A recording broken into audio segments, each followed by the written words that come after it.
Welcome to Shri Shri food. આજે આપણે લીલી તુવેરના દાણાના પરાઠા બનાવીશું। તુવેર દાણા લીલવા તરીકે પણ ઓળખાય છે। તો આજે આપણે તુવેર લીલવા પરાઠા બનાવીશું। તો અહીંયા મેં લીલી તુવેરના દાણા 500 ગ્રામ લીધેલા છે। તુવેર અને બટેટાને બંનેને બાફીને તૈયાર રાખ્યા છે। આ છે 500 ગ્રામ બાફેલા બટેટા અને 500 ગ્રામ તુવેર દાણા। તો આ બધો વઘાર માટેનો મસાલો છે। તો તેના માટે 7 થી 8 નંગ મરચાં ઝીણા કાપીને લીધેલા છે। 2 નંગ ટામેટા તેને પણ સમારીને લીધેલા છે। 1 ચમચી આદુની પેસ્ટ, 2 ચમચી લસણની પેસ્ટ, 1 ચમચી જીરું, અડધી ચમચી હળદર, સ્વાદ પ્રમાણે મીઠું, અડધી ટીસ્પૂન હિંગ, 2 ચમચી લીંબુનો રસ, તેલ અને 1 ચમચી ખાંડ અને ધાણા। હવે આ ઘઉંનો રોટલીનો ઝીણો લોટ લીધેલો છે। તેમાં આપણે સ્વાદ પ્રમાણે મીઠું એડ કરીશું। હવે તેમાં 3 થી 4 ચમચી તેલ એડ કરી દઈએ। હવે તેને હાથથી જ બરાબર મિક્સ કરી લઈએ।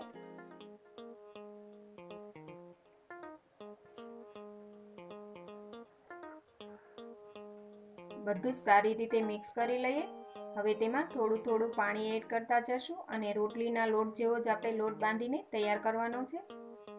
તો આ રીતે થોડું થોડું પાણી નાખતા જઈએ અને બધો જ લોટ બરાબર મસળતા જઈએ, લોટ બાંધતા જઈએ અને લોટને બરાબર મસળીને તૈયાર કરી લઈએ।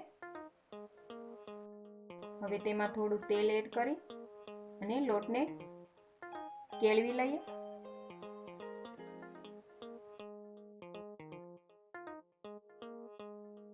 આ રીતે બરાબર લોટ કેળવીને તૈયાર કરીએ। આ રીતનો આપણે લોટ બાંધીને તૈયાર કરવાનો છે। હવે તેને ઢાંકીને 10 થી 15 મિનિટ માટે રહેવા દઈએ। ત્યાં સુધીમાં આપણે જે બાફેલી તુવેર દાણા છે તે એક વાસણમાં લઈ અને તેને આપણે મેશરથી મેશ કરી લઈએ બરાબર। અને આમ ન કરવું હોય તો મિક્સરમાં ક્રશ કરવું હોય તો પણ ચાલે। આ રીતે બરાબર મિક્સ થઈ જાય એટલે હવે આપણે બટેટાને પણ ક્રશ કરી લઈએ અને બધું બરાબર મિક્સ કરતા જઈએ। તો આ જ રીતે આપણે બાફેલા બટેટા અને તુવેર દાણાને બરાબર ક્રશ કરીને મિક્સ કરી લઈએ। હવે એક કડાઈ લઈ તેમાં આપણે 4 ચમચી જેટલું તેલ એડ કરીશું। તેલ ગરમ થાય એટલે તેમાં આપણે હિંગ એડ કરી દઈએ,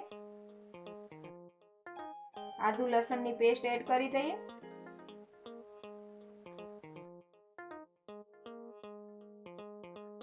હવે તેમાં હળદર બધું બરાબર મિક્સ કરી લઈએ।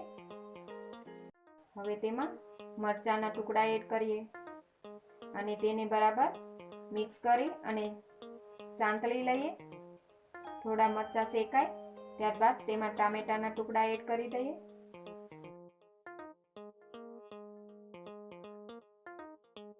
હવે તેમાં સ્વાદ પ્રમાણે મીઠું નાખીશું, ખાંડ, ધાણા જીરું પાવડર બધું બરાબર મિક્સ કરી લઈએ। હવે ટામેટા ચડે ત્યાં સુધી 1 થી 2 મિનિટ માટે ચડવા દઈએ। હવે તેમાં જે આપણે બાફેલા તુવેર દાણા અને બટેટાનો મસાલો બનાવ્યો છે તે એડ કરી દઈએ। હવે તેને બરાબર આપણે મિક્સ કરી લઈએ। હવે તેમાં લીંબુનો રસ, કોથમીર નાખીશું અને બધું જ બરાબર મિક્સ કરી લઈએ। હવે પરાઠાનું સ્ટફિંગ તૈયાર છે, તેને સાઈડમાં લઈ લઈશું। 10 મિનિટ થઈ ગઈ છે। લોટને આપણે થોડો ફરી મસળીને તૈયાર કરી લઈએ।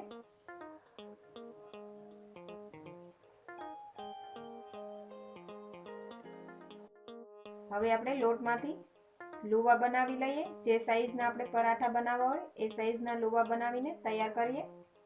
ત્યાં સુધીમાં જો તમે હજી સુધી અમારી ચેનલ સબસ્ક્રાઈબ નથી કરી તો પ્લીઝ અહીંયા ક્લિક કરો એટલે સબસ્ક્રાઈબ થઈ જશે અને બેલ આઇકન પર ક્લિક કરશો એટલે તમને અમારા નવા વિડીયો મળતા રહે। અને વિડીયો પસંદ આવે તો પ્લીઝ લાઈક પણ કરો અને તમારા ગ્રુપમાં શેર પણ કરવાનું ભૂલતા નહીં। તો આપણા બધા જ લુવા તૈયાર છે, તેમાંથી આપણે રોટલી બનાવીને તૈયાર કરીએ। રોટલી વણતી વખતે આપણે અટામણની જરૂર પડે તો અટામણ પણ લઈ શકાય છે।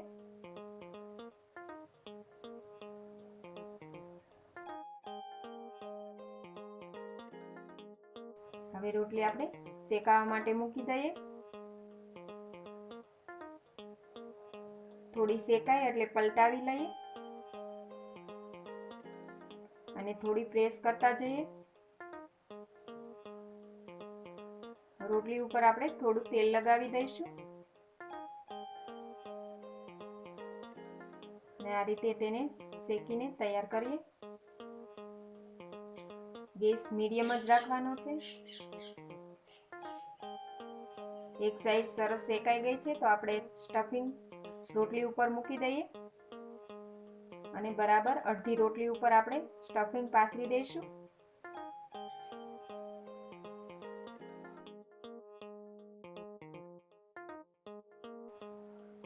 હવે આપણે રોટલીને આ રીતે ફોલ્ડ કરી દેવાની.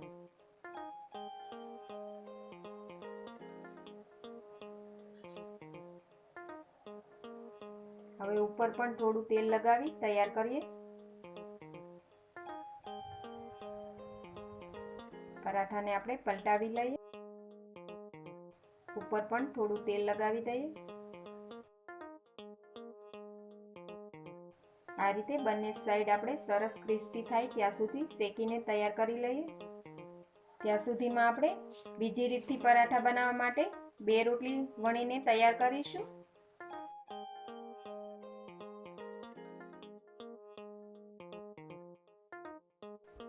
તો આ પરાઠું આપણું તૈયાર છે. તેને એક પ્લેટમાં લઈ લઈએ. હવે આપણે બીજી રોટલી શેકાવા માટે મૂકી દઈએ.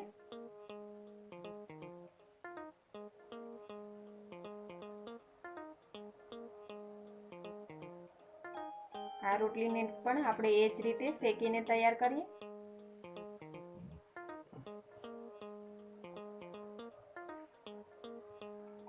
એવી જ રીતે આપણે બીજી રોટલી પણ શેકીને તૈયાર કરી લઈએ.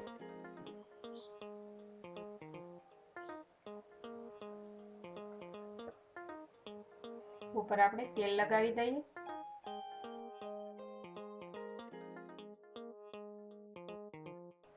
અને આ રીતે પ્રેસ કરીને શેકતા જઈશું. હવે આપણે આખી રોટલી ઉપર સ્ટફિંગ લગાવી દઈએ. આ વખતે આપણે રોટલીને ફોલ્ડ નથી કરવાની, એટલા માટે જ આપણે 2 રોટલી શેકીને તૈયાર કરી છે. આ સ્ટફિંગને આપણે બીજી રોટલીથી કવર કરીશું અને આ રીતે સારી રીતે પ્રેસ કરી દઈએ અને ઉપર તેલ લગાવી દઈએ અને પરાઠાને આપણે પલટાવી લઈએ. ઉપરથી પણ ફરી તેલ લગાવી દઈએ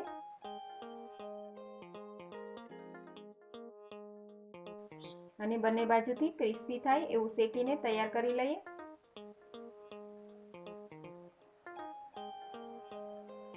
આ પરાઠું પણ આપણું શેકાઈને તૈયાર થઈ ગયું છે. નીચે લઈ અને તેને આપણે કટ કરી લઈએ.